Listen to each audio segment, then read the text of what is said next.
gets assassinated a little over a week ago. The response to it is pretty grim.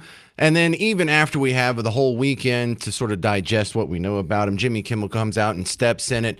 And like many other people who are embarrassing themselves and losing their jobs over their ghoulish response to a political assassination from a guy who did nothing but talk, the response to that has been fantastic. So now we're on this next layer where, we have the freedom of speech, it's First Amendment. This is literally Hitler. He's being a fascist, being a dictator. It's like, hey, first off, we told you to stop with the fascist stuff. It's getting a shot. People on your side of the aisle are so easily duped and so violent that they can be spurred to continue shooting at us if y'all don't stop it. Number one, stop it. Number two, this isn't a First Amendment issue. Jimmy Kimmel didn't get handcuffs put on him. He's not being put in jail. You know, they had 12,000 people arrested last year in the UK for social media posts. That's a violation of freedom of speech. That is the government trying to regulate and control speech. But just as if Jimmy Kimmel had come out and just said the N-word 10 times in a row, he would lose his job and no one would be like, oh, it's a First Amendment issue. Oh, my goodness. It's a violation of his rights. No, you would say, well, he said something horrible that most of the country finds abhorrent. That's going to be terrible for business. It kind of makes sense for ABC/Disney to get rid of him. Well, same thing here. If you don't understand why Jimmy Kimmel is on indefinite suspension, I don't know if I can explain it to you. Right? A guy got assassinated, and he's not a bad guy. You may think, well, he said hateful things. Okay, well, you have a pretty sensitive version of what is sensitive, evil things, hateful things. What he said is just boilerplate conservatism. He's a pretty moderate Republican there. Doesn't believe anything extreme. Hell, I'm far more extreme than Charlie Kirk is. So this, if you don't understand, half of America is seeing a guy who shares their value be shot and have people go, kind of deserved it. He's probably one of yours. And when you're dismissive about Charlie Kirk being murdered, that means this is the ideology that's shared by half the country. You dismissive to the well-being of half the country? It's a pretty ghoulish stance, and if you don't understand it, perhaps you need to take some time off of work and do a little self-reflection. Kimmel? Because they're over here saying racist, sexist, bigot, homophobe, literally Nazis. We're just saying, stop calling us Nazis. We're not Nazis. You have to listen to us and actually debate us based on the merits of your own opinions. Not try and scare disparate, uneducated third parties into not listening to me because they think I'm either a Klansman or a Nazi or something evil. Now that people are getting shot at, it's time to stop. So now the question has evolved into how many terror attacks does Antifa-affiliated people have to pull off before Antifa gets labeled a terror organization? So that's where we're starting with today. Donald Trump was asked about that yesterday. But in the meantime, we're going to do a big thing with respect to Antifa. It's a sick group. I mean, very, very sick group. We have a lot of things. They love burning the American flag. I think it's terrible that they burn the American flag. We're going in and we're saying it incites riots, and therefore you go to jail for 1 year if you burn the American flag. That's different than Antifa, but Antifa burns a lot of American flags. Because as you know, the free speech got us on the American flag. The courts have ruled free speech. So we're going to go on an incitement of riots. I saw it the other day. I saw it the other day on your show. They have an American flag, and a guy starts burning it, and the people went crazy about it, and they ended up rioting all over the place. So we think that's a reason also, and we're going into the courts with that, which is incitement. Antifa causes tremendous incitement, and the things they say and the things they do are horrible. So we're going to find out. So let's talk about this term, terror group, because these are very, very loaded terms. It's like the term insurrection that they were using, not by accident when they were talking about January 6th. But there's a little duality here, and I want you to walk on this fence with me here. On the one hand, the definition of terrorism is someone motivated by their political ideology commits an act of violence or intimidation, usually against a civilian target, in order to further a cause. Well, Antifa definitely meets that definition. The problem with that is we are currently in a war on terror. And we also have this designation for groups that are terrorists that opens them up to being what? Drone bombed? What are we going to drone bomb Antifa now? So we have a war on terror. You declare someone a terrorist organization, and now we're at what? War with Antifa? So what are we supposed to just take like an army division and mow down these nerds next time they show up blocking a street? I mean, some people might be okay with that. I'm not. And I don't think that's what we all mean by we're in a war on terror. We know war on terror was something that came into the lexicon and was written into law with all these other rules after 9/11 because we wanted to say we are fighting the war against Muslim terrorists. The people that are hijacking planes, the people that are blowing up buildings, the people that are sawing off heads and putting viral videos out there. But one side of the political aisle said, no, that's racist. If you're against this terror, why not all terror? It should just be a war against terror in general. What, are you for other kinds of terrorism? Are you only against this one because it's the color of their skin? You're racist.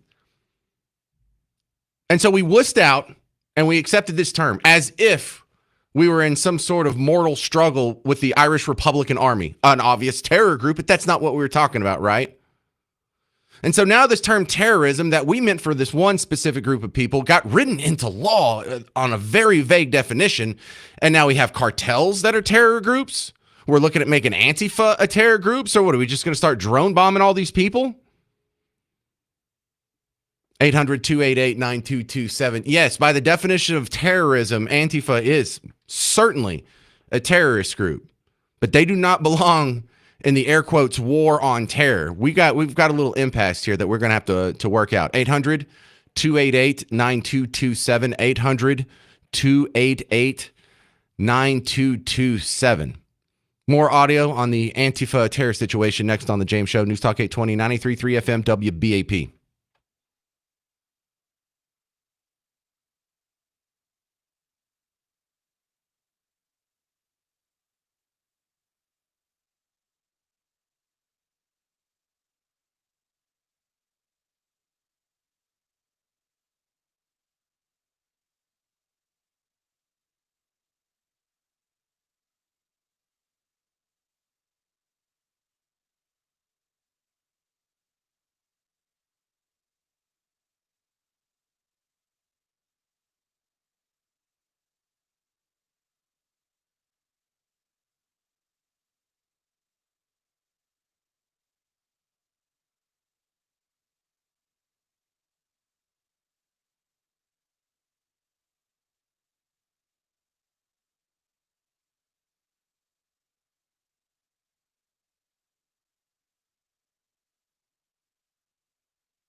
Hey there, welcome to the James Show, News Talk 820, 93.3 FM, WBAP. I am your host, James Parker. Thank you very much for hanging out. We are your new home for Markley, Van Camp, and Robbins on WBAP.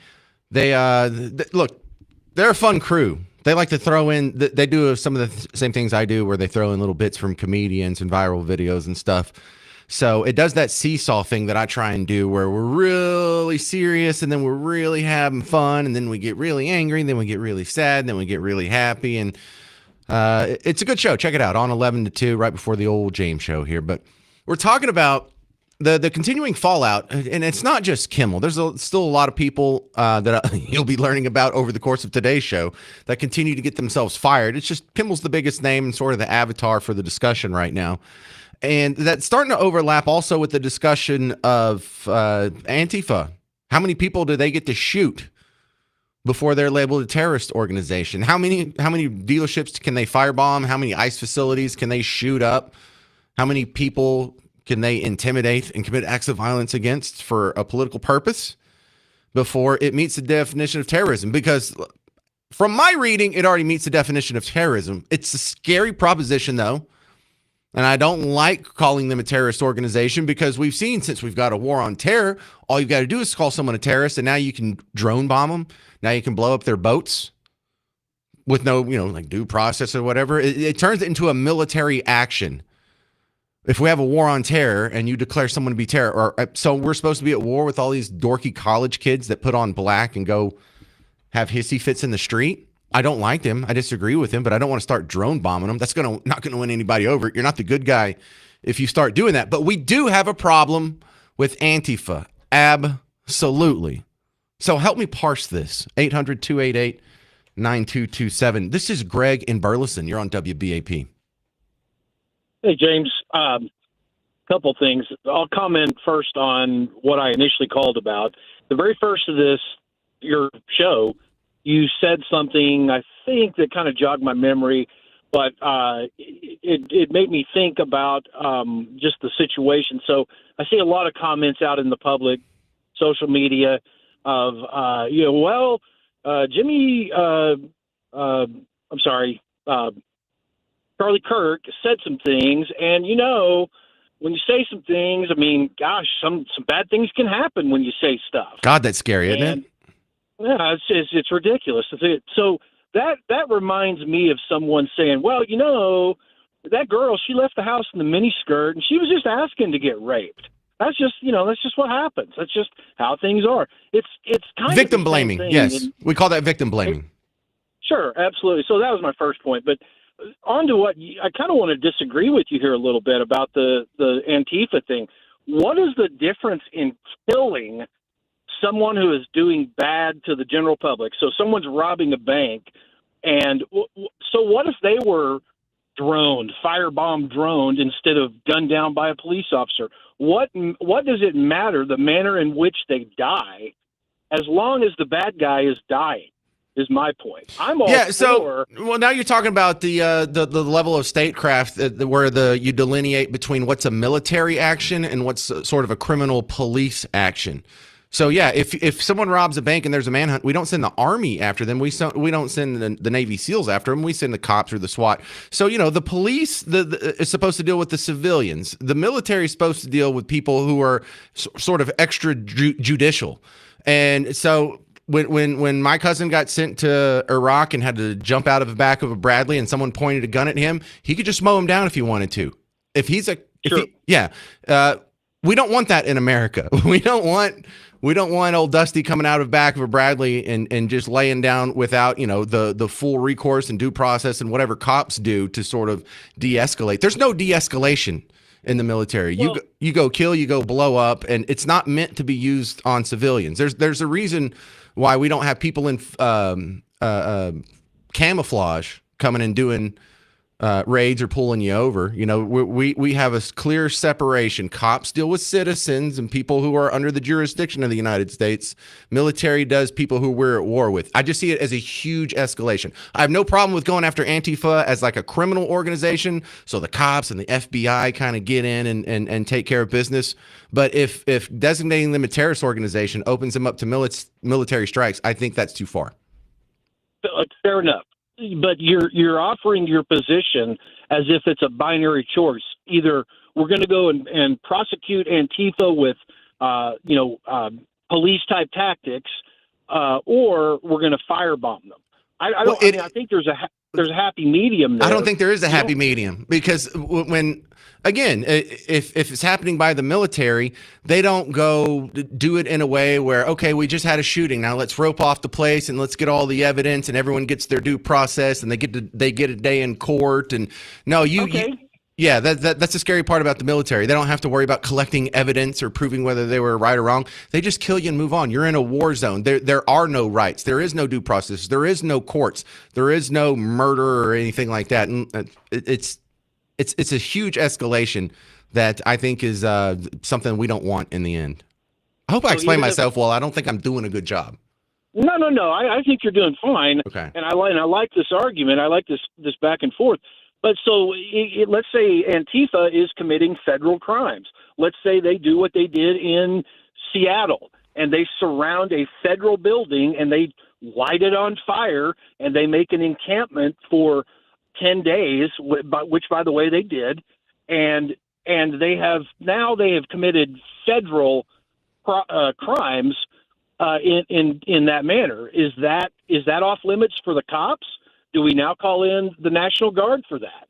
Well, we have a mechanism for that. I mean, we have not special forces, SWAT teams that can go pick these guys up or break it up, or riot teams that can go. The deal. My solution is whoever does this, you go put them in jail for a really, really long time, and that'll stop real quick because a lot of these people, they're kind of cosplaying. They're kind of just sort of LARPing. Does everyone know what LARPing is? They?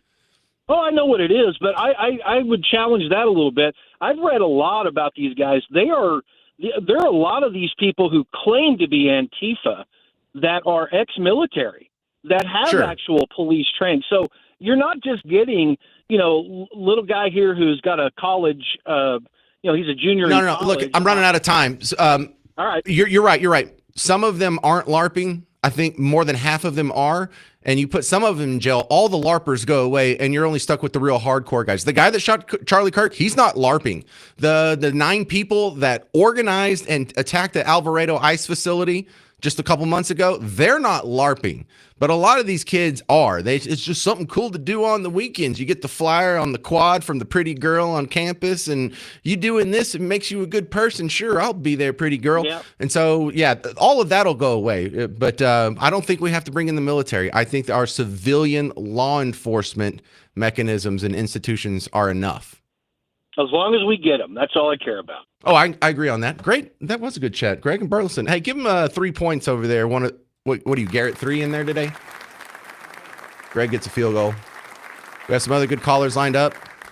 More great audio, including Jasmine Crockett, CNN, AOC. It's a great Friday show. I'm James Parker. It's News Talk 820, 93.3 FM WBAP.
Hey there, welcome to the James Show, News Talk 820, 93.3 FM, WBAP. I am your host, James Parker. I do understand wanting to crack down on these crazy people that keep attacking, the guy that assassinated Charlie Kirk last week.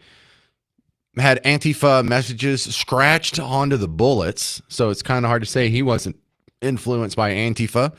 Also in Discord groups that are Antifa related, and they hold Antifa events, and so on top of that, you had the Antifa members that attacked the ICE facility. You had Antifa whenever they riot, whenever they throw bricks at ICE cop cars in LA, when they go shoot up the place down in the ICE facility down in McAllen. That's a lot of violence. That's a lot of violence and or intimidation for a political ideology at civilian targets, which is the dictionary definition of terrorists. So there's no doubt they meet that definition of terrorist. But this whole idea, if you want to designate them a terrorist organization and we're in a war on terror, I'm not sure if that's the right thing to do. I'm not sure if that'll help. Right now it's quite obvious who's the good guys and who's the bad guys, but we just start drone bombing blue-haired spheres. That'll kind of muddy the water a little bit. So while, I appreciate the sentiment and agree something has to be done about Antifa, we can't go to for real war with them. And I'm not sure most people agree with me on that. A lot of y'all ready to just hit them with missiles anyway. This is Mikey in Weatherford. You're on WBAP. Hey, James. Hey, Mikey. I told your screener about, I was going to see if everybody remembered about Biden and Pelosi calling all of us domestic terrorists just because if you didn't agree with them about January the 6th, or you didn't take the vax, but since we're going the Antifa route, I think Antifa is like the brown shirts of 21st century. I don't think we have a Texas problem, but New York, California, Illinois, Northeast, they are some bad dudes. I think you're right about some get involved just for the excitement and go beat up old men and women by themselves and just be something to fear. But there are some hardcore people in this, and they need to be taken out surgically. I think you're 100% complete about the military. You can't do that, but we can take them out surgically. You get the people to call in, like FBI have numbers where you can call in, maybe Texas Rangers if it's Texas, certain places to surgically take these people out if they are truly thought to be part of this. Well, why can't we treat them like the mob? The mob, they're a loosely connected network, and they're associated highly with crime/violent crime. And can't we just RICO these people out? Well, they're going to need help. You can't do it by themselves. People are going to be scared to death to take these people on and be known. Well, and then that's the killer part. How are we going to delineate the hardcore ones that need to be taken out from the misguided kids of some suburban nice family who just got the wrong message in college? Because I'm looking for some way we can figure out like the 45% of Democrats that would have put us in a concentration camp for not getting the vaccine 3 years ago. There's 59% of Democrat voters that would that wanted us confined into our home at all times until we got the vaccine. 29% of Democrat voters in 2022 were okay with removing parents' custody of their children if the parents refuse to get their kids vaccinated. How do we separate that from the less crazy Democrats? My friend Tracy or my friend Dana or Mark Cuban, they're like, how do we separate them out? I don't have the answer to that. I'm thinking it's totally FBI. You got to go and just take these people out, and you got to do your research and go after these people just like the FBI has done before, just like every other organizations like KKK and where they took people out, in the South, what they were doing there. You're just going to have to do this surgically. All right. Thank you, Mikey. One more real quick. Jeff in Frisco, you're on WBAP. Hey, you have a great show, by the way. Thank you, sir. Yeah. I was going to say something, but this topic kind of changed on me from the other callers. I think basically what they're doing is just trying to open the doors to actually attack them through their financial providers. Okay. Not on the ground. You talk about surgically. Oh, right, because that's part of the terrorist organization designation is Yeah, you so can like they're freeze trying them to out. open that door to go after the Soroses of the world and things like that. Okay, not that I Yeah. agree with that either. Okay, This all stinks But- because this is the same kind of thing that being used against Antifa now, but it was used against the Canadian truckers 3 years ago. Yep. Ah, this I, agree. stinks. I totally agree. The reason why I actually called, though, was to go through that people just don't realize the Bill of Rights anymore. You know, we have maybe generations now that don't even know what it is, much less what it means and the impact. And that's one of the things that Charlie Kirk would always try to educate people on. And, you know, that's something that is just lacking. We have a state senator in John Cornyn, okay, that through a red flag law, highly unconstitutional, not just voted for it, but actually authored it. I love it, Jeff. You're so right. I'm just out of time. Yeah, focusing on the Bill of Rights. More people understand that. That would solve a lot of our problems. Coming up next, Dr. Jeffrey Broder from Ragaku is going to break down a series of executive orders just signed by Trump that has to do with nuclear reactors and AI and military bases and infrastructure, and he'll break it down for you next on The James Show.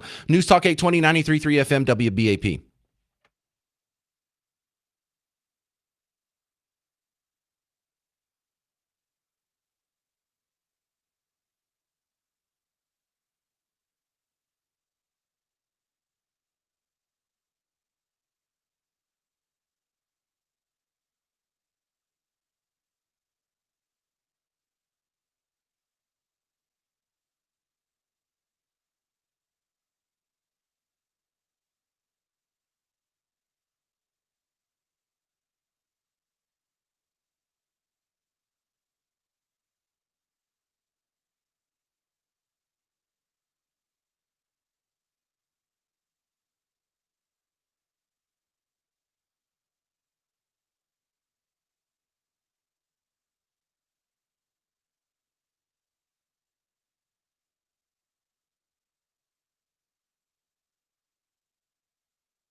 Hey there, welcome to the James Show, News Talk 820, 93.3 FM, WBAP.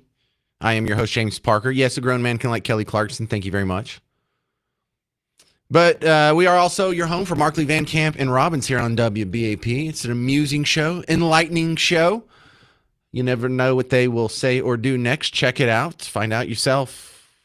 Monday, 11 to 2 on WBAP. My next guest is going to explain a slew of headlines that sound really vague but sound kind of important. Dr. Jeff Roger is back on from Rigaku. He's an expert in chemical, radiological, nuclear, biological, ontological. There's been a whole flurry of executive orders. And when I read the headline, it's like, well, he signed executive orders concerning AI and energy and power and data centers and nuclear. And this sounds like a job for you. What do I need to know out of this, Jeff?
No.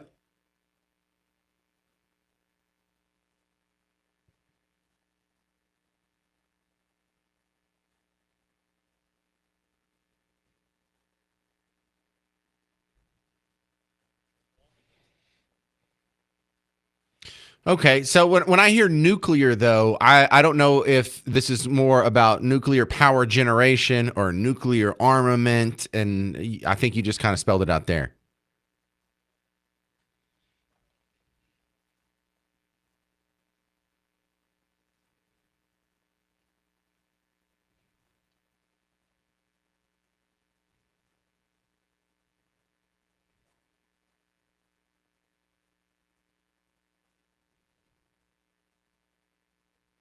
Yeah.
Cool.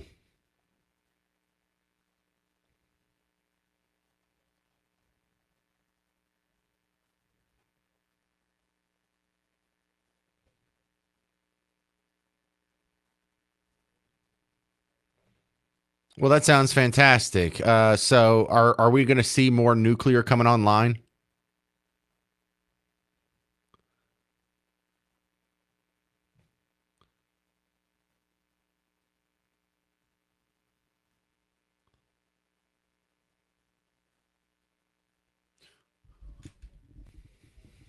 Well,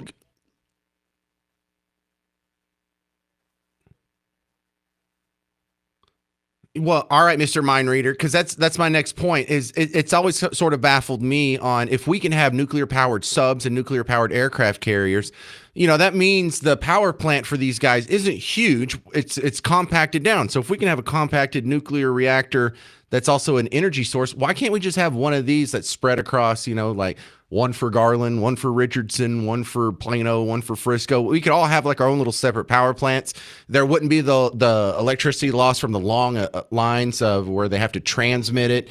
It seems like it's a safer thing too, because you can't just hit one big power plant and screw up everything for everybody. It's decentralized. Why aren't we doing that already?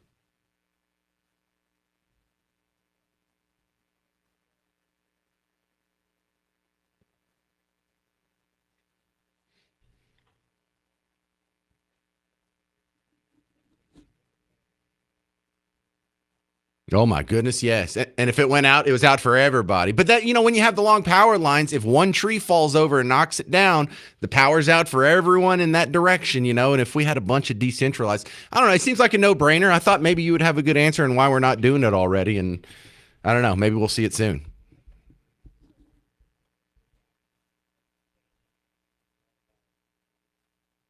You don't. No.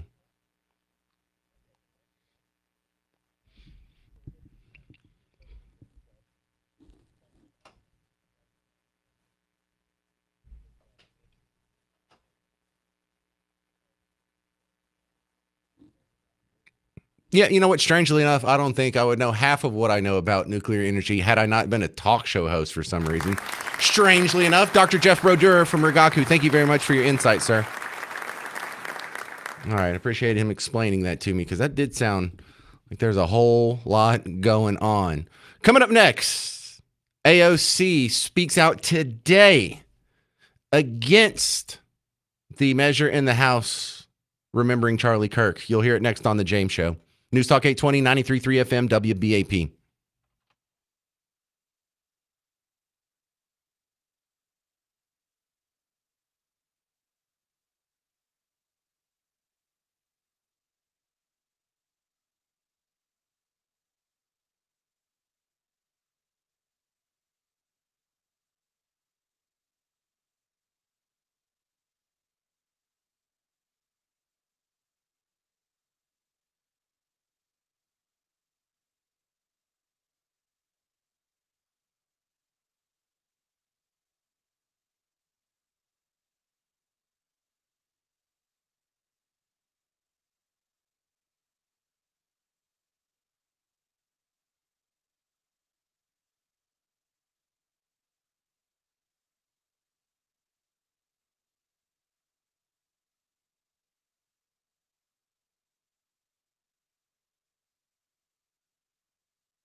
Well, hey there, fellow Texans. Welcome back to the James Show. News Talk 820 93.3 FM WBAP. I am your host, James Parker.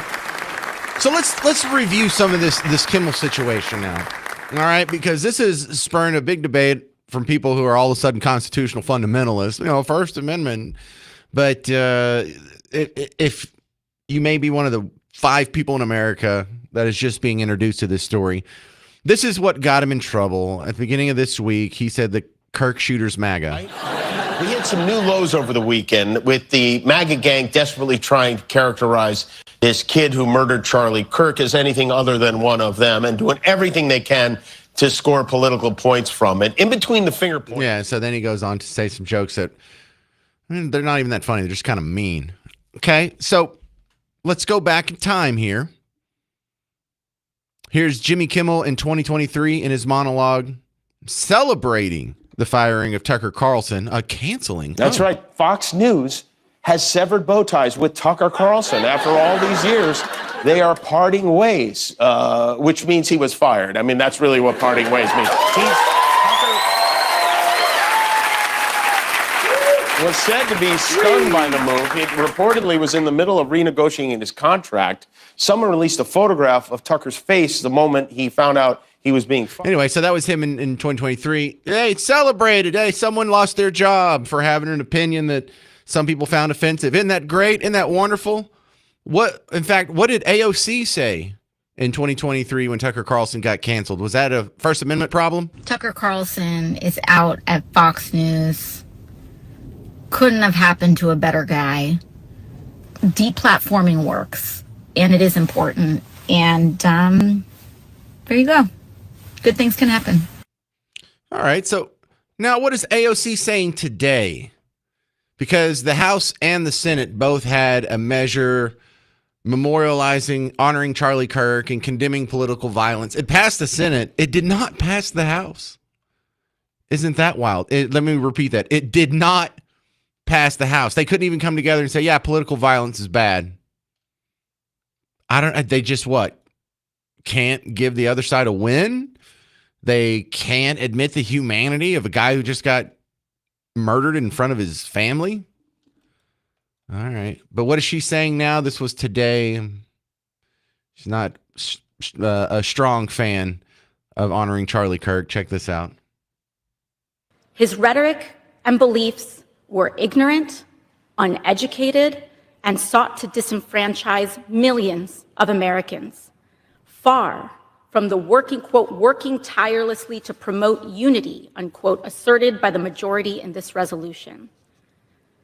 It is equally important that Congress does unite to reject the government's attempt to weaponize this moment into an all-out assault on free speech across the country, all in the name of Charlie Kirk. Man, if I'd have known when I was playing that yesterday, that's what she was going to say today. You would think I'm God's favorite radio host. Look, remember, an all-out attack on free speech was His very rhetoric, important. all-out assault on free speech across the country, all in the name of Charlie Kirk. Yeah, it's an all-out assault on free speech. Remember, Tucker Carlson loses his job, he gets canceled. Tucker Carlson is out at Fox News. Couldn't have happened to a better guy. Deplatforming works, and it is important. And there you go. Good things can happen. All right, now there's a good argument to be made here that Jimmy Kimmel is one of the worst as far as the rhetoric goes, and just keeping hammering constantly with the negativity on right-wingers and Trumpists and anybody on Team Red. When you look at the Newsbusters, they did a study. And since January of 2023, 92% of Kimmel's jokes that are political have been about conservatives. Since September of 2022, out of all of his political guests, 97% of them have been liberal. And it's not just a bias in the joking world, and it's not just a bias in when they're scheduling guests. Newsbusters also made a pretty good montage of just really extreme statements that this stuff has to stop. Being called Nazis, being called neo-Nazis just for attending CPAC, this has to stop. After much prayer and reflection, the president this morning decided to take the difficult step of condemning Nazis in the Klan, which was big for him because this is the sort of thing that could alienate his base. If you've ever wondered what is the polar opposite of MLK Day, it is the Iowa Republican Caucus. CPAC, if you don't know, is an annual event. It's like Comic-Con for neocons and neo-Nazis. This theory that the virus was accidentally released from a lab in Wuhan, that's his new angle to feed the wingnuts, to treat this virus like it was a conspiracy of some kind. Dr. Fauci said that if hospitals get any more overcrowded, they're going to have to make some very tough choices about who gets an ICU bed. That choice doesn't seem so tough to me. Vaccinated person having a heart attack? Yes, come right on in. We'll take care of you. Unvaccinated guy who gobbled horse goo? Rest in peace, Wheezy. Major League Baseball decided not to have the All-Star game in Atlanta this summer in response to the new law they passed in Georgia that tries to discourage people of color from voting. So baseball did the right thing and pulled the game, and now the Red Hatters are mad at them. We had the choice between a prosecutor and a criminal, and we chose the criminal to be president of the United States. More than half of this country voted for the criminal. People who have lived here their whole lives, people who've been in this city longer than I have, the vast majority of whom have never done anything wrong or being abducted, which is the correct word to use, by agents in masks, hiding their identities, grabbing people off the street. We hit some new lows over the weekend with the MAGA gang desperately trying to characterize this kid who murdered Charlie Kirk as anything other than one of them and doing everything they can to score political points from it. Yeah, so that's the montage from Newsbusters on Jimmy Kimmel. Yeah, you think he deserved to keep his job after all that? And then what he said this week? You know who feels even worse about it? Who cares even less than you do about the plight of Jimmy Kimmel and his First Amendment concerns? Raven Harrison. You'll hear from her next. She's my next guest on The James Show. 800-288-9227. 800-288-9227. I'm James Parker on News Talk 820 and 93.3 FM WBAP.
Hey there, welcome to the James Show, News Talk 820, 93.3 FM, WBAP. I am your host, James Parker. My next guest, if you think I'm hard on these people, she's coming in with a thunder, I can bet. Raven Harrison's on the James Show. Welcome back, Raven Harrison. How's it going?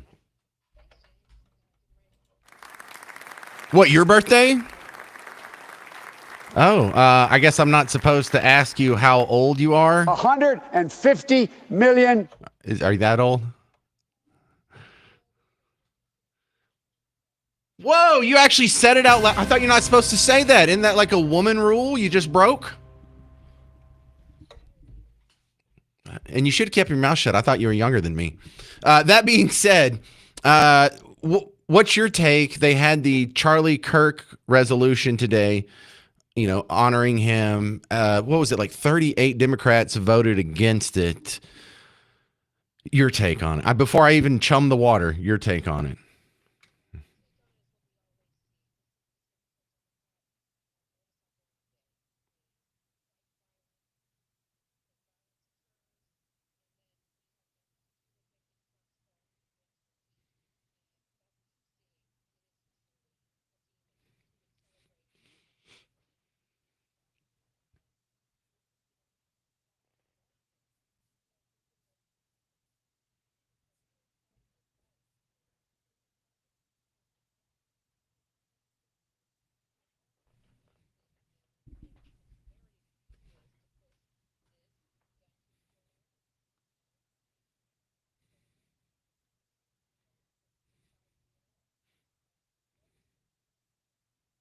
Right.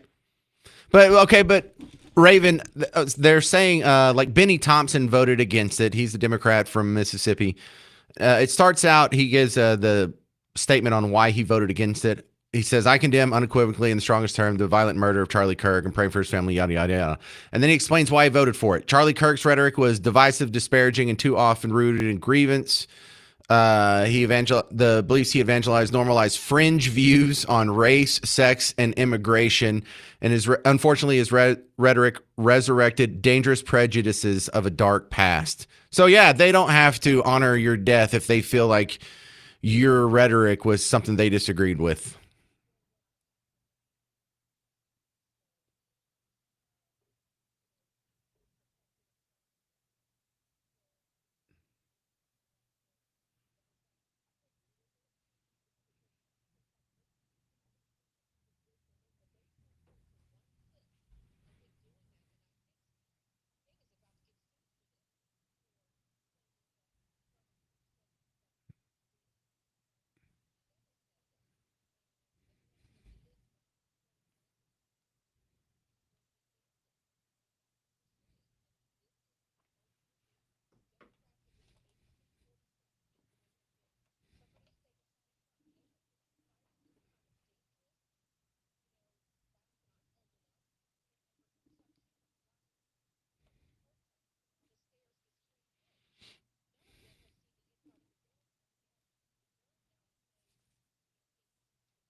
All right, we're talking with Raven Harrison. RavenHarrison.com is her website.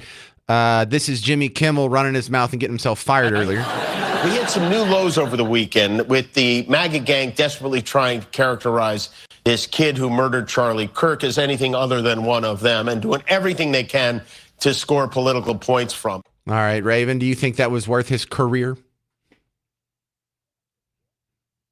Yeah, he made more money than me, I'll tell you that. The guy, what was he pulling in, like $8 million a year or something crazy?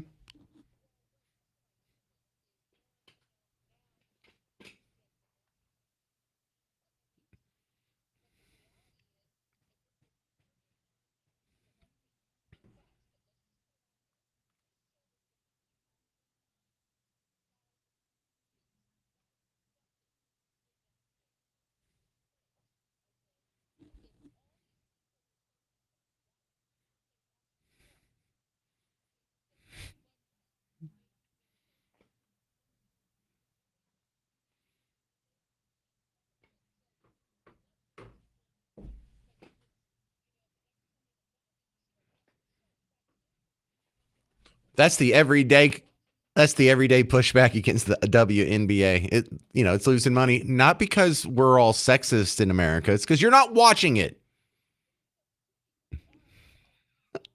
Stop it.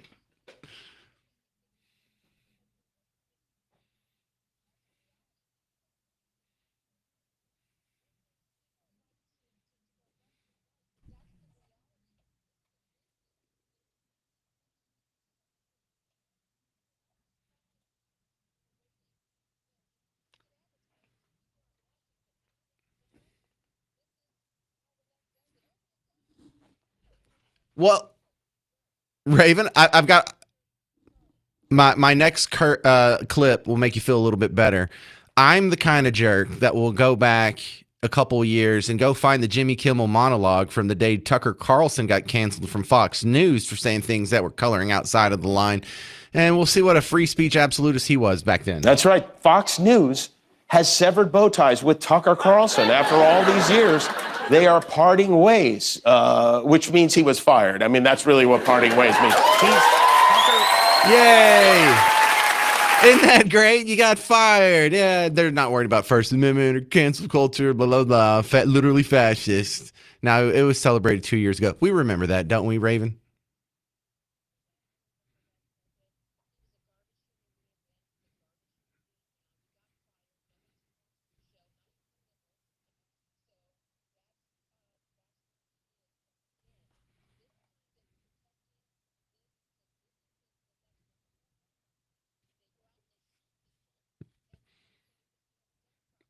Right?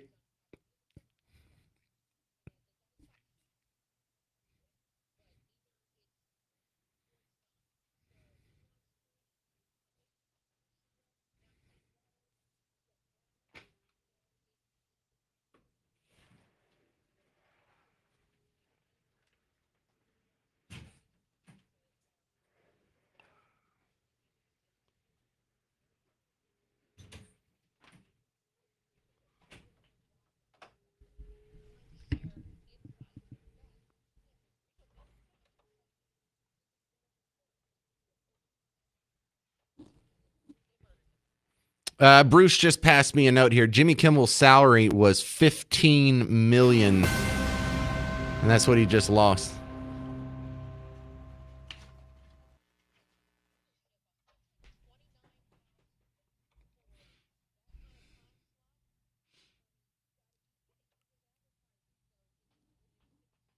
All right, Raven, I got to run. That's going to do it for our time. But if you want to hang out, I'll play you along with everyone else.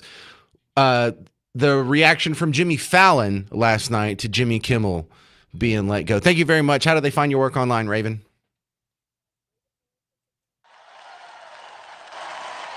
All right, Jimmy Fallon's response to Jimmy Kimmel being fired next on The James Show, 800-288-9227.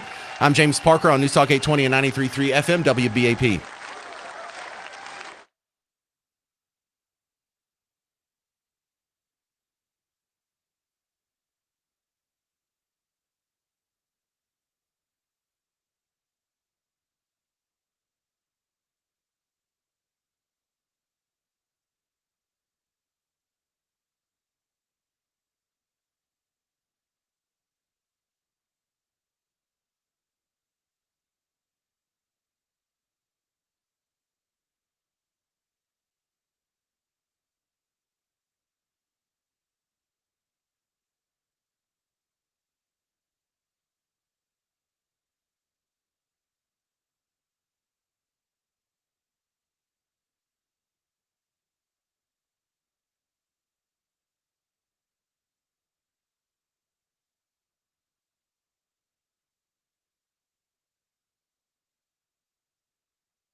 Now's your chance to win a part of $5K a day on WBAP. Your chance at $1,000 right now.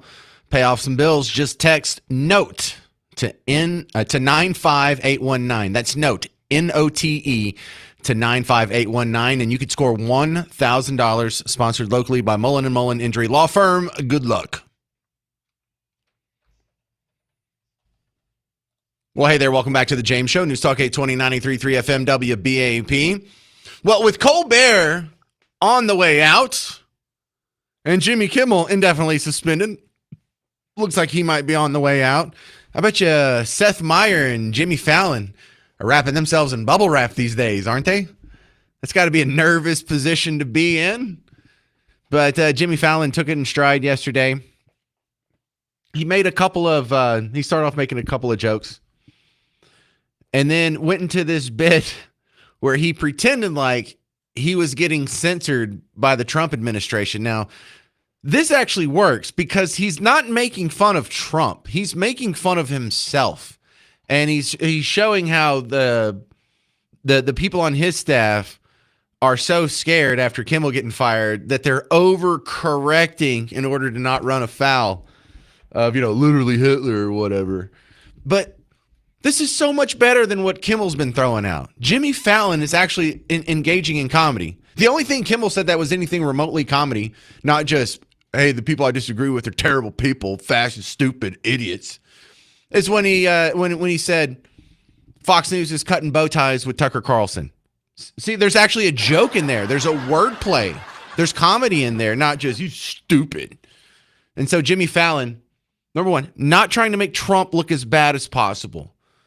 Being vulnerable and self-deprecating actually scores real comedy in his reaction to Kimmel getting quasi-fired. Yeah, a lot of people are worried that we won't keep saying what we want to say or that we'll be censored. But I'm going to cover the president's trip to the UK just like I normally would. Here we go. Well, guys, President Trump just wrapped up his 3-day trip to the UK, and he looked incredibly handsome.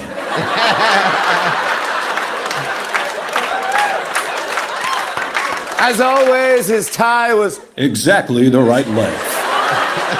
And his face looked like a color that exists in nature. And his hair looked better than Conrad's from the summer I turned pretty.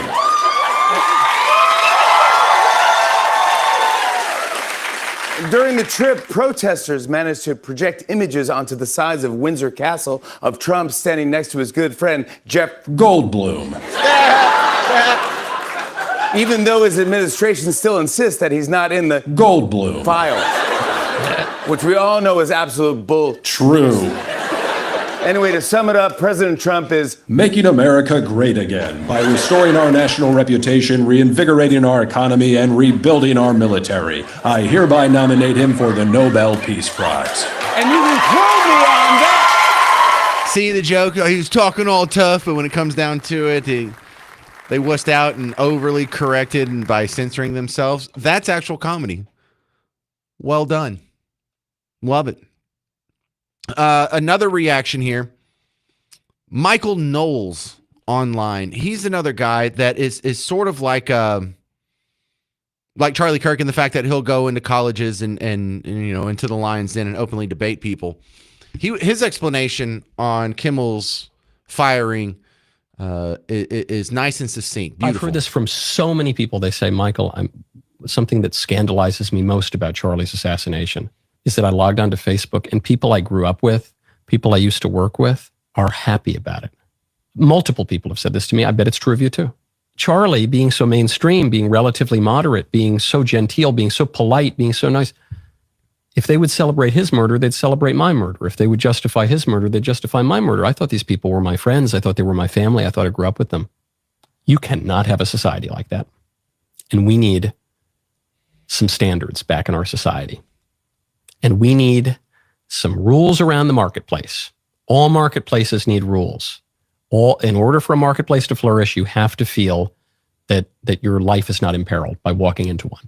That's what is called for right now. That is the necessary step that most people, I think, are missing.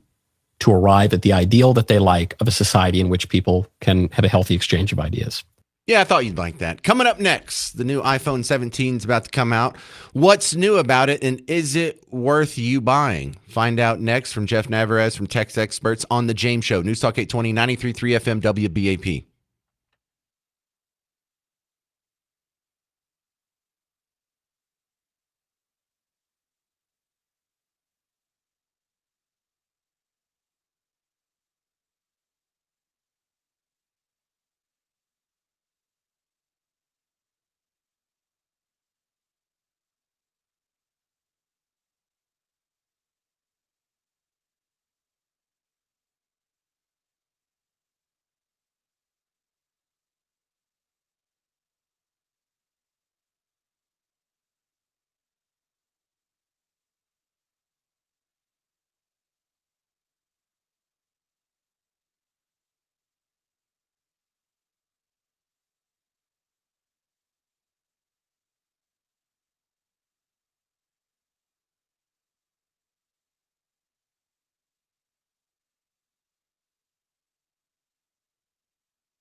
Well, hey there. Welcome to the James Show, News Talk 820 93.3 FM WBAP. I am your host, James Parker. We are your new home for Markley, Van Camp, and Robbins. Listen like I do. Enjoy the laughs right before you hear the James Show, 11 to 2 weekdays on WBAP. My next guest is going to let you know if you need to go ahead and spend the money on the new iPhone or not. The iPhone 17 is out. Jeff Neverez from Tech Experts. Welcome to the James Show. How much does it cost? And is it worth it, sir?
I heard a news report earlier today. By the way, this is Jeff Neverez from Tech Experts, that the iPhone 17 has the ability to take advantage fully of new AI features. What are they talking about there?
All right. Well, a lot of good stuff there. Jeff Navarez, how do we find your work online?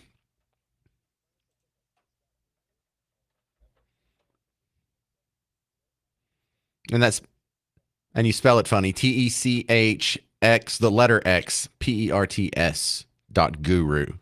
Not a whole lot of dot gurus out there. All right, cool. Coming up next, you're going to hear the story of a professor at Texas State University who got fired. And it's not for Charlie Kirk comments, it's for something he said the day before. But it's pretty bad. You'll hear the audio coming up next on The James Show. 800-288-9227. I'm James Parker. It's News Talk 820, 93.3 FM, WBAP.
Hey, well, hey there, fellow Texans. Welcome back to the James Show, News Talk 820, 93.3 FM, WBAP. I am your host, James Parker. Happy Friday. Your weekend starts in 55 minutes. Well, a Texas State professor's weekend already started and may be indefinite, just like Jimmy Kimmel's, because of things that he said online. Now, this one is actually surprising because it's not about Charlie Kirk, but it fits in perfectly with the larger discussion that we're having. Because let's not make this First Amendment discussion and this whole cancel culture debate that we're having right now, let's not isolate this to Charlie Kirk. Let's just go ahead and keep this in the context of if it was okay for Tucker Carlson to lose his job for saying things you found offensive. Y'all tried to get Rush Limbaugh fired for saying things you found offensive. You weren't concerned about First Amendment rights there. I have people who are emailing and calling in on an almost daily basis trying to get me fired. That's fine. You're not going to get any sympathy from me here. But in this one, we're going to go to the Austin affiliate, the ABC affiliate, KVUE. And they're going to tell you about this guy in San Marcos at Texas State who got himself fired.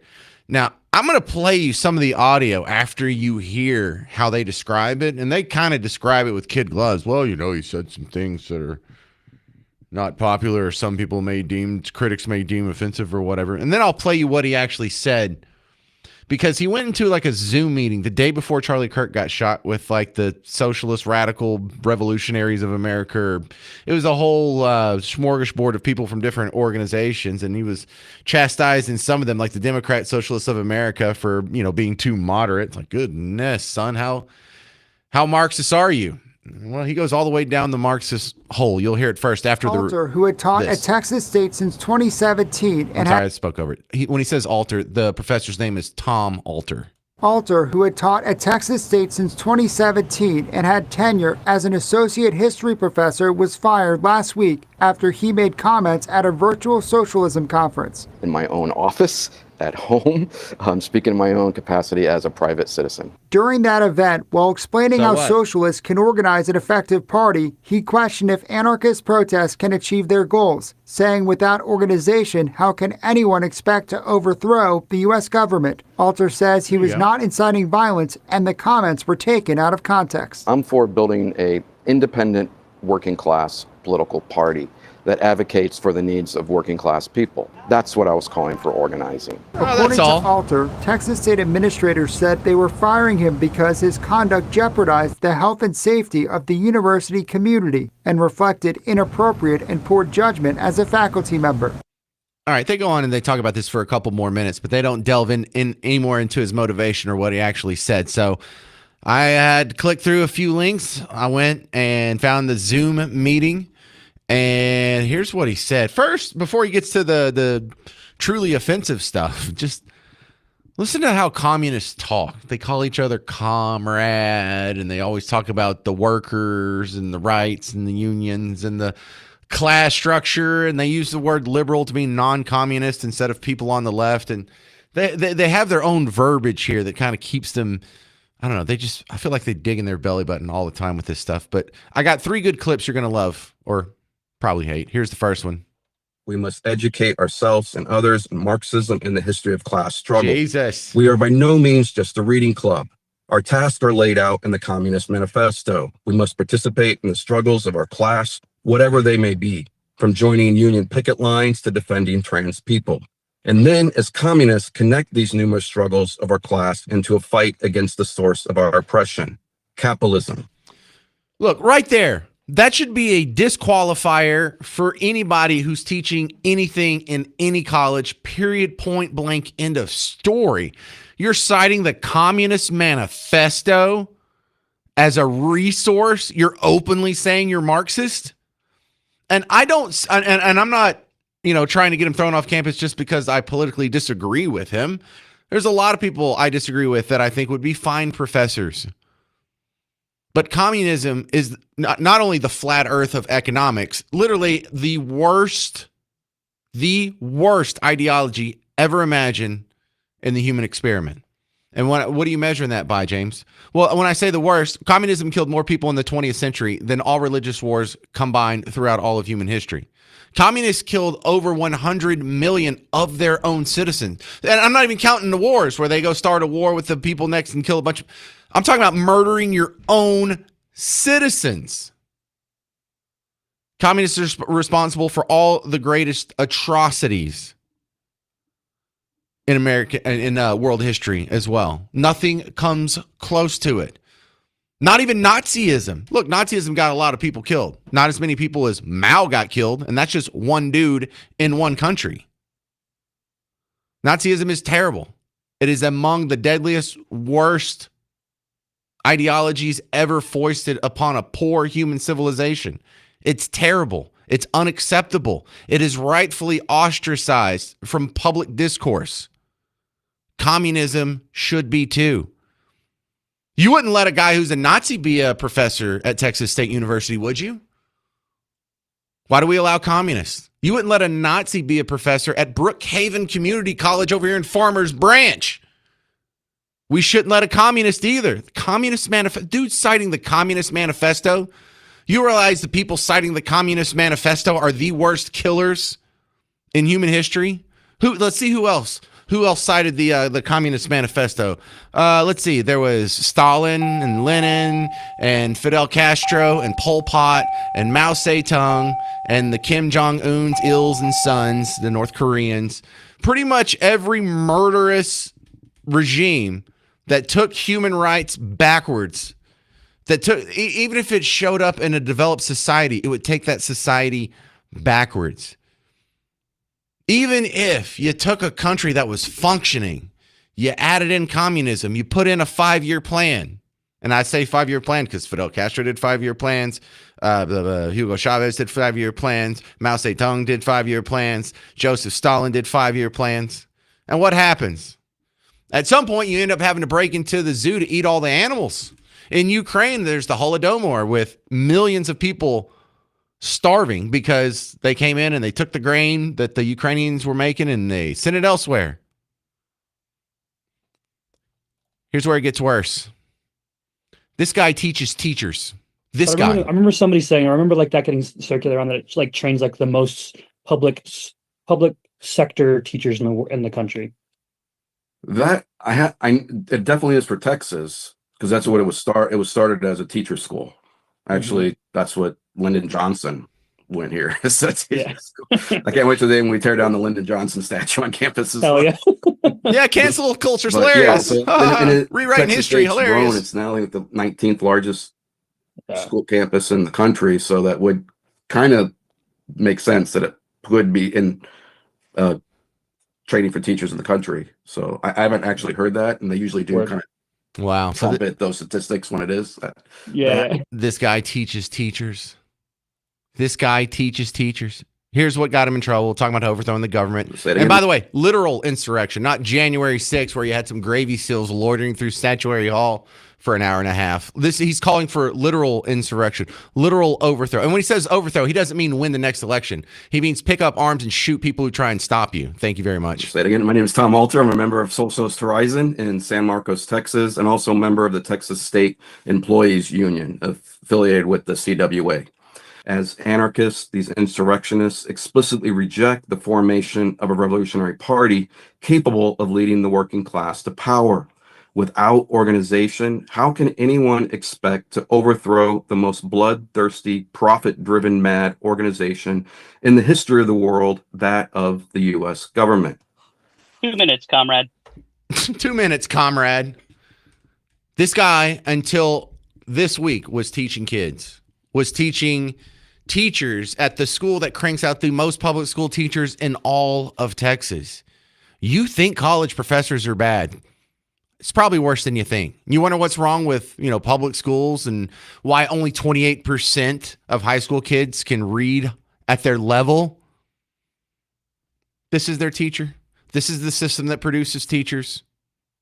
You tell me we don't need school choice. You tell me we have to have public schools. Good Lord, how bad does it have to get before you start questioning that model? 800-288-9227. 800-288-9227. We'll continue debating the Texas State professor that lost his job for being a little too communist next on The James Show. News Talk 820, 93.3 FM, WBAP.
Hey there, welcome to the James Show. News Talk 820, 93.3 FM, WBAP. I am your host, James Parker. Welcome back to the big show. Hey, just so you know, we have our game show coming up in the next segment called Name That Artist. And our prize this week is 2 tickets to see Megyn Kelly. She's going to be at Dickies Arena October 25th. And if you want to go ahead and get in line for that, 800-288-9227, 800-288-9227. So you're going to get on hold. I'll play the montage. You're going to get out a piece of paper and a pen and either write it down or get out a notepad file on your phone and type it in real quick like I do. So if you want to go ahead and call in, 800-288-9227, 800-288-9227. And when I say Megyn Kelly, I'm kind of underselling it here. She's the headliner, but she's going to have a few guests with her, including Glenn Beck, Mark Halperin, Link Lauren. Get tickets at MegynKelly.com or call in right now and you can win some in the next segment because we're going to play Name That Artist. And the artist today, I think these are all from the 70s. So there's your category, 800-288-9227. All right, we've been trying to not just play the reaction to Charlie Kirk getting assassinated, then the reaction to the reaction, and then the reaction to Jimmy Kimmel's reaction and everyone else's reaction. Not just to throw it out there and see what's going on, but actually try and learn from this. Like, where are the new lines? Are we comfortable with this? Because there's a whole lot of gotcha moments in here, and I enjoy that, and they count too. But I want to do something a little deeper than that, because like I see a lot of this. Tim Walz was talking about how we've got to bring decency back. We've got to tone down the rhetoric, and then all you got to do is put that next to a soundbite we have from him 2 weeks ago, where he was making light about the rumor over the weekend at the time that Trump had passed away. So we're talking about this political violence thing. We have got to get back to the decency. You get up in the morning and you doom scroll through things, and although I will say this, the last few days you woke up thinking there might be news. Just saying. There will be news sometime, just so you know, there will be news. Now, we have a whole lot of people who are so concerned right now about fascism. It got a mention today on The View. It's got mentions on CNN and MSNBC, basically ad nauseum. Scott Jennings was trying to deal with these people, and I played it on yesterday's show. They're still concerned about fascism. They're super concerned about the government leaning on a private corporation, a media platform, to censor their content. You know who would do that? Fascists, literally Hitler. Okay, so let's go back into the Wayback Machine. Let's go all the way back. Just 2 years. Mark Zuckerberg, founder, CEO of Facebook, was telling Joe Rogan that the FBI, Joe Biden's FBI, was constantly censoring Facebook for COVID information, a lot of which turned out to be true. They pushed us super hard to take down things that were true, right? I mean, they basically pushed us and said, you know, anything that says that vaccines might have side effects, you basically need to take down. And I was just like, well, we're not going to do that. Like, we're clearly not going to do that. I mean, that is kind of inarguably true. Who is they? Who's telling you to take down things that it was talk about vaccine side effects? It was people in the Biden administration. I think these people from the Biden administration would call up our team and like scream at them and curse, and it's like, yeah. So there it is. There is an administration calling up platforms, demanding they take down and trying to control the information flow on a private platform. None of y'all were bothered by that. If anyone is complaining about Stephen Colbert and Jimmy Kimmel losing their jobs because the Trump administration supposedly leaned on the networks, which we don't even know if it's true, but even if it is, if you didn't say nothing back then, it means nothing to me now. I don't hear any of y'all complaining or losing your mind about fascism. Biden wasn't literally Hitler when he had the FBI leaning on Facebook to censor true information on COVID. Information and a hysteria that cost millions of people their jobs. that tanked the economy, that crushed the stock market, that flushed 2 years of young children's schooling down the toilet, that flush your rights down the toilet, your freedom of assembly, your freedom of a religion, your freedom of movement, your freedom of speech, flush down the toilet. There are actual real negative consequences to when Biden was leaning on media platforms. What's a negative consequence to losing Jimmy Kimmel? Exactly. 800-288-9227. All right, we're going to play Name That Artist next for Megyn Kelly tickets. All you got to do is call in. There's still two lines open, 800-288-9227. And tell me, guys, if you're already on hold, get out something to write with or a notepad file on your phone. Can you name the artist to these 10 songs?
All right. Da-na-na-na-na. There's your montage. You don't have to know all of them. You just have to know more than the next guy. Name that artist. I'll play the montage again, get a winner, and give you the answers coming up next on The James Show. 800-288-9227. I'm James Parker on News Talk 820, 93.3 FM, WBAP. Hey, sports fans, guess what? It's football. Yep, football's back. Did you get to take advantage of the game last night? Bills versus the Dolphins. Well, here, let me tell you what I did this week because I wanted to play again for tomorrow, and there's no NFL games tomorrow. I mean, pro games tomorrow. So I went for the college ranks, and I made a lineup for college. Number one, I started with Arch Manning because I think they're playing like what are they playing? Tarrant County Community College or something this weekend. Anyway, it looked like a pretty easy game. 259.5 passing yards. I picked more on that one. The other one, I'm looking at the Skillet Bowl, TCU versus SMU. I looked at the TCU quarterback, Josh Hoover. His statistic is 1.5 passing yards. Now, I picked more on that. If he passes for 2 or more touchdowns, I win that one. If he passes for 1 or 0, I don't get that one. But that's all it is. I made a lineup of 2 people. You can do it up to 6 people, win up to 2,000 times your money on America's #1 daily fantasy sports app. And that's it. That's all the work I have to do. I can do it again on Sunday. I can do another lineup on Monday. So check it out. Download the Prize Picks app. Add a little bit of fun to the football you're already watching. And if you use promo code WBAP, you get $50 in lineups with your first $5 lineup. So download Prize Picks, use promo code WBAP, and you get $50 in lineups with your first $5 lineup. Prize Picks. It's good to be right.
Well, hey there. Welcome back to the James Show, News Talk 820, 93.3 FM, WBAP. I am your host, James Parker. You're just in time for the James Show, game show, Name That Artist. Today, we're playing for Megyn Kelly tickets. Now, she's the headliner. She's going to be at Dickies Arena October 25th, but she has a few guests coming with her.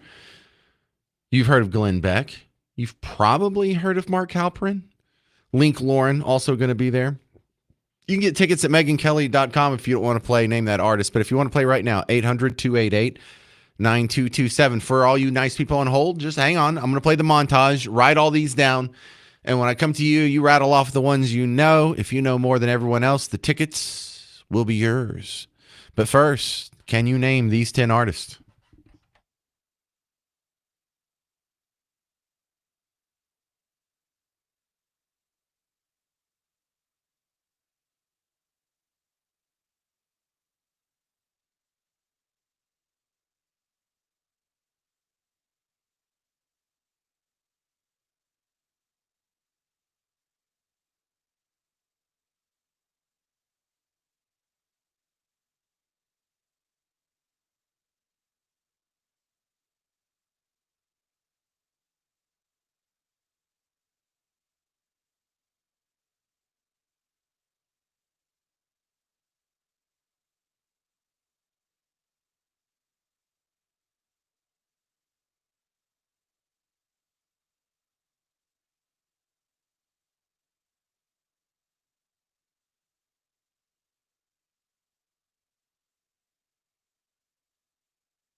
All right, there we go. This is your montage for today's Name That Artist. To the phones we go. Jeff, you're first up on Name That Artist. You ready, sir? Oh, James, I'm not feeling confident about that. I know the songs. I'm 62, and I know there's a bunch of good 70s songs in there. I'll say the first one, is it Dolly Parton? No. No. And then the one about car wash, I know that's Rolls Royce. Yes. Is that where we're at? No, there was another one in between that. Bro, I got the Rolls Royce one because Bruce made this montage. I got the Rolls Royce one. I got two other out of the whole list. So yeah. I did terrible too. But guess what, Jeff? Even if that's all you know right now, you're in first place. All right. So sit. I got more. Oh, you got more? Well, keep it going. Ready, go. Yeah.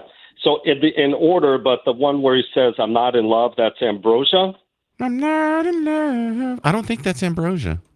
Well, then it's okay. Darn it. And then the last one, Paul McCartney and Styx. Paul McCartney and Wings, but all right. Wings. Okay, not Styx, Wings. So what do you? That's all I got. Hang on. All I got, and I didn't look any of these up, so that's fine. You're still in first place. Don't hang up. Let's see what else we got here. Who was second? Mark was second. Mark in Arlington. You're on Name That Artist. What you got? The only other one I have is Elton John. Hang on. David in Fort Worth, you're on Name That Artist. What you got? I've got several of them. Okay, let's hear it. Firefall. Oh, Firefall. That's a new one. Okay, go ahead. Elton John. Rolls Royce. Jerry Rafferty. David, keep going, bud. Diana Ross. Paul McCartney and Wings. Okay. And one other possible 10cc. Wow, David. Wow. Is that all you got? Because that's 7. That's it. I'm sorry. All right. No, don't hang up. You're in first place now. Jeff, Mark, y'all might as well hang up. Robert and McKinney, you got anything better than David?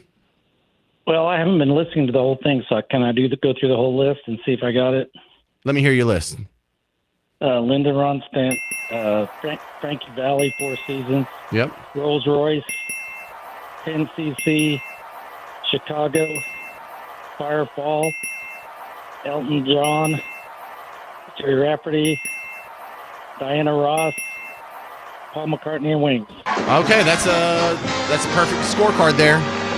The tickets are yours, Robert. Now, are you able to go see Megyn Kelly and Glenn Beck and the whole crew October 25th? Yeah, I am. All right, well, cool. Then you can either take them or pass them. Looks like I'll put you on hold. You'll talk to one of the Garretts in there. They'll get your email address and your info, and they'll email you the tickets. Thank you very much for playing today's edition of Name That Artist. I'll tell you my Glenn Beck live event story coming up next on The James Show. News Talk 820, 93.3 FM, WBAP.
Well, hey there. Welcome to the James Show. News Talk 820, 93.3 FM, WBAP. Your home for Markley, Van Camp, and Robbins. Unique and humorous. Find out for yourself, DFW, what all the rage is about. Coming up Monday, 11 to 2, only on WBAP. And also, we're going to try and have Megyn Kelly on the show before she goes and does her live event at Dickies Arena. And I like these events. I didn't think I would at first. And I started going to them because I work in talk radio, and I kept getting invited and free tickets to them and whatnot. But, I used to make the mistake that, I watch Bill O'Reilly's show. What do I need to see him on stage saying the same thing for? And it's not the same thing. And for some reason, it's different. And it's pretty cool. And so I love going to these things, and I love giving out tickets so other people can go to them, because I feel like this fills the void of when you and I were 22 and a concert was the coolest thing in the world to go to, but now it's terrible, right? I don't want to stand up for 3 hours. I don't want to be shoulder to shoulder with a bunch of sweaty, smelly people. I don't want people to slam dance and bump into me and spill my beer. And you know what I want to do? I want to sit. That's what I want to do. I want to sit, maybe put one of my legs on the other leg, one of my feet on the other leg's knee. Have some adult beverages in a quiet, calm environment where it's nice and air conditioned. I know I'm such an old fuddy duddy, but I love that. However, at this Megyn Kelly event, one of the guests that's going to be a part of it, Glenn Beck. Now, Glenn Beck, when you take him off of TV and off of the radio and you put him on a stage, you get an element of Glenn Beck that you don't normally see. He walks back and forth like a comedian. You know how like when Chris Rock is doing his stand-up and he's just constantly pacing back and forth like the dog is waiting for his mom to get home, just walking back and forth. Glenn Beck's very animated, and he does a lot with his hands, and he's very inflected. And you kind of saw a piece of that in the show that he used to do on both Headline News and then Fox News for a while. But this was during that era when he was on TV and he did the chalkboards. Do you remember the chalkboards? How Glenn Beck always had a bunch of crap on the chalkboard behind him, and there was some sort of flow chart, and he was going to explain it all over the course of the episode. And by the end, it was like a Paul Harvey rest of the story. And he was kind of associated with the chalkboard. That was his brand for about 5 years. Well, when he did this live tour with Bill O'Reilly, he had a chalkboard with him. And it turns out that before the show, he went and he filled it out himself. And after the show, we went back because he had come in and did a show from the station I was working at, because we were the Glenn Beck affiliate at the time. And so I got to meet him and hang out, and we did our show first, and then he did his show after ours, and then we did like lunch and stuff. So what we didn't know is after he did his show with Bill O'Reilly at the arena, we go backstage and there's 2 chalkboards. And we're like, oh, okay, you carry around 2 chalkboards, I guess, in case something happens to one of them. And he says, no, we don't carry them around. We just leave them. And when we get to the next town we're going to, we buy 2 new chalkboards. And we're like, well, what are you going to do with these? And they said, well, we're going to throw them away. You're going to do what? You're going to throw them away? We'll take them. They're like, if you want them, you can take them. They're just going to go in the trash otherwise. So me and Michael get Glenn Beck's used chalkboards, and we're like, oh man, free chalkboards, this is great. I have no idea what we think we're going to do with chalkboards. But so we loaded up in his truck, and all he had was like a couple of bungee cords to tie it down, and they didn't really break down well to where you could lay them flat in the truck, so they had to stand up. So we have 2 stand-up chalkboards at like 10 at night with 2 little measly bungee cords holding them down. And when you get on the interstate and you're going 70 and you have the slightest jiggle in your steering wheel, apparently that force is multiplied because the chalkboards are so tall. And of course, the bungee cords don't hold. And of course, one of them flies out. And the second it hits the interstate. Have you ever seen a chalkboard hitting the interstate at 72 miles an hour? It just explodes. Like it doesn't like break up into its constituent parts. Like even the parts break. Like when the chalkboard, like the green part of it itself that you actually ride on, that was just splinter. And it kind of did the shattering thing that glass does. I had never seen that before. But the other one ended up sort of laying flat, really diagonal, because it didn't lay down all the way in the truck. And we actually made it back to the office with that one. And then for the next few years, that's what we used in our editorial meetings, or like if we had a like sales conference or whatever. And I don't think these people knew that when they were doing their little notes for whatever, it's the second quarter revenue report or whatever, Miller Kaplan. I don't think anybody really realized that you're writing on Glenn Beck's chalkboard. And I don't know if they would think that was cool. But I wonder if he's doing the chalkboards now. Because if he does, and he's done with the show, just ask him. Free chalkboard. There, a little tip from the pros there. All right, tonight, if you happen to be going to the Bug Tussle football game, you go over to the visitor side band booster concession stand. I'll hook you up with some cheese sticks. How about that? And I'm only doing that because when I was working last week, I worked the second half. They stuck me on the fry machines. And usually I'm the guy at the front. I'm a people person. I can do math really fast. Doesn't bother me a bit. They stuck me on the fry machine. I'm going to try and angle in there again. Because usually I'm at the front. But when you stick me in the back and no one's looking and I'm in the corner doing the fries, I just kept sneaking myself. Like, here's a chicken finger. Here's a cheese stick. Here's a French fry. Dude, by the time I got to the fourth quarter, I was so full. And I was full of about 4,000 calories of fried food. It was epic. It was absolutely epic. So I'm going to go make the most of my weekend. You go make the most of your weekend. We'll rally back here and do this again on Monday. In the meantime, if you need more James Show action in your life, remember the podcast. WBAP.com, WBAP app, or if you're using other disparate apps to listen to podcasts, I'm probably on there too. But don't forget about us on social media, WBAP and James Parker. We got some good stuff on Facebook, YouTube, Twitter, Twitch. It's worth following. If you see it, like it, subscribe, share it all. Every little bit helps. Thank you very much in advance. And your weekend starts now. Go have fun. This has been the James Show on News Talk 820, 93.3 FM, WBAP.